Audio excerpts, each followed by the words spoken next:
Recording by Jordan. Les Misérables by Victor Hugo, Book 3rd, in the year 1817, Chapter 9, A Merry End to Mirth. When the young girls were left alone, they leaned, 2 by 2, on the window-sills, chatting, craning out their heads, and talking from one window to the other. They saw the young men emerge from the Café Bombarda, arm in arm. The latter turned round, made signs to them, smiled, and disappeared in that dusty Sunday throng which makes a weekly invasion into the Champs-Élysées. "Don't be long," cried Fantine. "What are they going to bring us?" said Zéphine. "It will certainly be something pretty," said Dahlia. "For my part," said Favourite, "I want it to be of gold." Their attention was soon distracted by the movements on the shore of the lake, which they could see through the branches of the large trees, and which diverted them greatly. It was the hour for the departure of the mail coaches and diligences.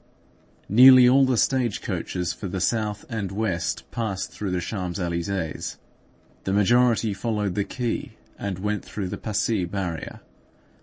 From moment to moment some huge vehicle, painted yellow and black, heavily loaded, noisily harnessed, rendered shapeless by trunks, tarpaulins, and valises, full of heads which immediately disappeared, rushed through the crowd with all the sparks of a forge, with dust for smoke, and an air of fury, grinding the pavement, changing all the paving stones into steels.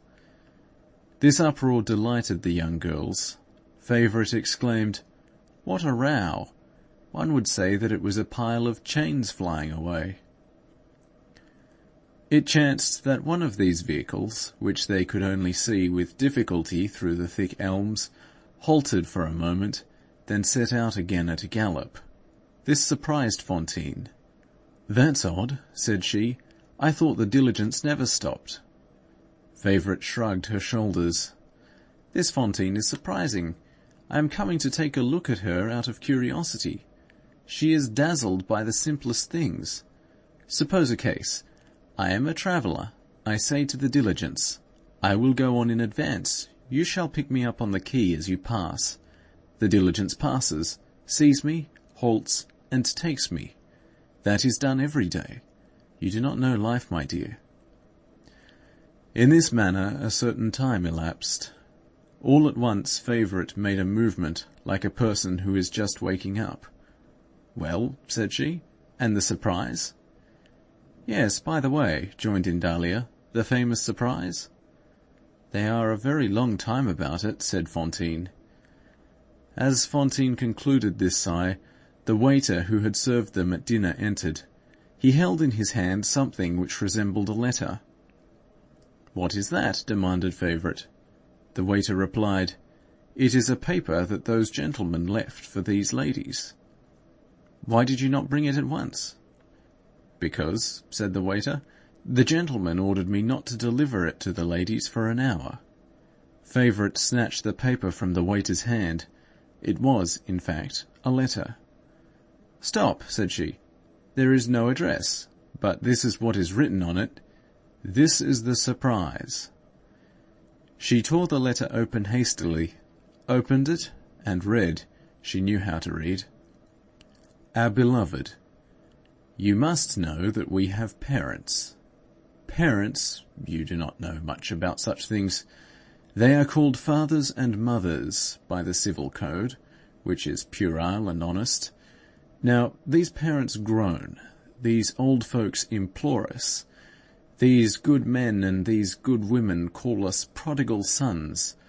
They desire our return, and offer to kill calves for us. Being virtuous, we obey them. At the hour when you read this, 5 fiery horses will be bearing us to our papas and mammas. We are pulling up our stakes, as Bossuet says. We are going, we are gone. We flee in the arms of Lafitte, and on the wings of Caillard. The Toulouse diligence tears us from the abyss, and the abyss is you, O our little beauties. We return to society, to duty, to respectability, at full trot, at the rate of 3 leagues an hour.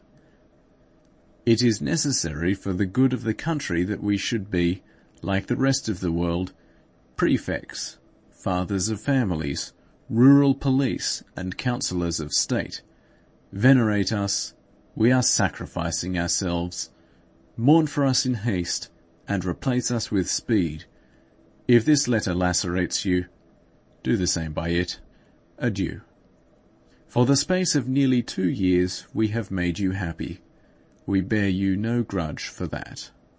Signed, Blachevelle, Famuel, Listoyer, Felix Tholomyès. Postscriptum. The dinner is paid for. The 4 young women looked at each other. Favourite was the first to break the silence. "Well," she exclaimed, "it's a very pretty farce all the same." "It is very droll," said Zéphine. "That must have been Blachevelle's idea," resumed Favourite. "It makes me in love with him. No sooner is he gone than he is loved. This is an adventure indeed." "No," said Dahlia. "It was one of Tholomyès' ideas. That is evident." "In that case," retorted Favourite, "death to Blachevelle, and long live Tholomyès." "Long live Tholomyès!" exclaimed Dahlia and Zéphine, and they burst out laughing. Fantine laughed with the rest. An hour later, when she had returned to her room, she wept. It was her first love affair, as we have said. She had given herself to this Tholomyès as to a husband, and the poor girl had a child. End of Book 3, Chapter 9. Recording by Jordan.